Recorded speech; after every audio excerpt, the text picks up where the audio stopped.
Hello दोस्त, नमस्कार। मैं सुभाष कुमार। मैं आज आप लोग को कुछ महत्वपूर्ण जानकारियाँ देने वाला हूँ, जो अगर मेरे द्वारा दिए गए जानकारी से दोस्त आप संतुष्ट होंगे तो मेरे चैनल को लाइक, सब्सक्राइब, कमेंट करके बताइए कि जो जानकारी दिए हैं आप लोग को कैसा लगा। तो दोस्त बता दें कि बिना इंटरनेट के ही पैसा ट्रांसफ़र कर सकते हैं। आरबीआई ने शुरू किया है यूपीआई 123 पे सेवाएं। इस तरह से किया जा सकता है भुगतान। हेल्पलाइन से ले सकते हैं मदद। तो दोस्त मेरे द्वारा दिए गए जानकारी से अगर आप संतुष्ट होते हैं तो मेरे चैनल को लाइक सब्सक्राइब कीजिए। आज का पेपर का न्यूज़ है।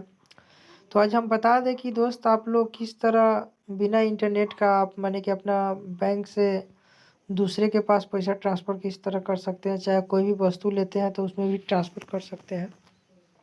तो चलिए दोस्त हम बताते हैं आप लोग को। तो दोस्त देखिए हिंदुस्तान पेपर का न्यूज़ है।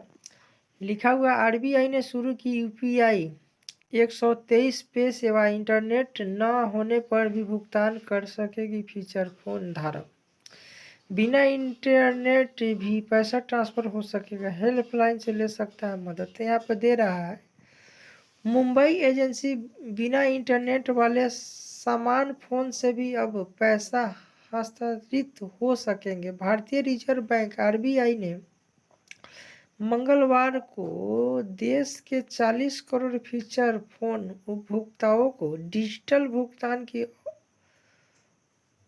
भुगतान की सौगात देते हुए यूपीआई 123 पे सेवाएं शुरू की हैं। इस मौके पर रिजर्व बैंक के गवर्नर शक्तिकांत दास ने कहा कि अब तक यूपीआई की सेवाएं मुख्य रूप से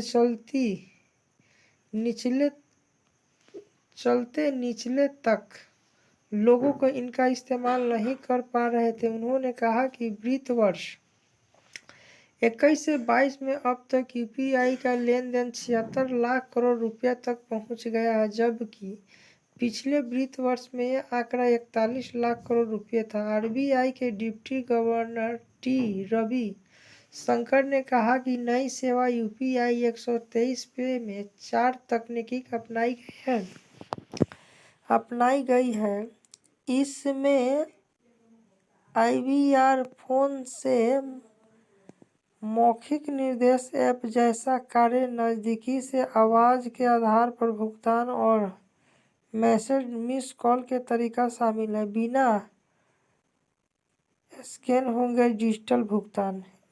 स्कैनिंग के होंगे डिजिटल भुगतान। भारतीय रिजर्व बैंक की ओर से यूपीआई 123 पे सेवाओं को शुरुआत करने से देश के करीब 40 करोड़ फीचर फोन उपभोक्ता डिजिटल भुगतान प्रणाली से जुड़ जाएंगे। यह फीचर फोन उपभोक्ता बिना इंटरनेट और बिना स्क्रीन डिजिटल भुगतान के कर सकेंगे। डिप्टी गवर्नर टी रविशंकर का कहना है कि समय फीचर फोन उपभोक्ताओं के लिए यूपीआई सेवा यूएसडी के आधार पर उपलब्ध है, लेकिन यह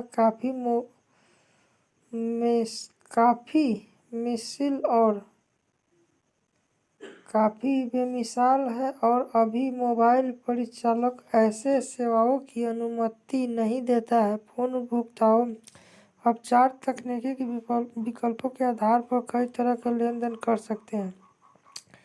इनमें आईवीआर नंबर पर कॉल करना, फीचर फोन में ऐप की कार्यक्षमता, मिस्ड कॉल आधारित विधि और ध्वनि आधारित भुगतान शामिल है। बिना इंटरनेट भुगतान की मौजूद व्यवस्था। फोन के कैपिट से 99 हर्ट्ज टाइप करके कॉल करना होता है। फोन पर कई विकल्प दिखता है।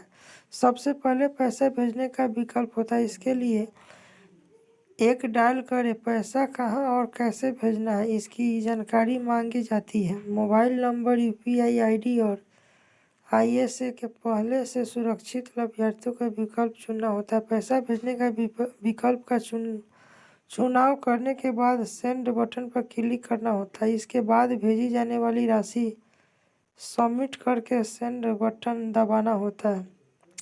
साथ ही टिप्पणी इंटरनेट इंटर करनी होती है। इसके बाद यूपीआई बिना पूछे जाता है, यूपीआई पिन सत्यापित होता है, भुगतान हो जाता है।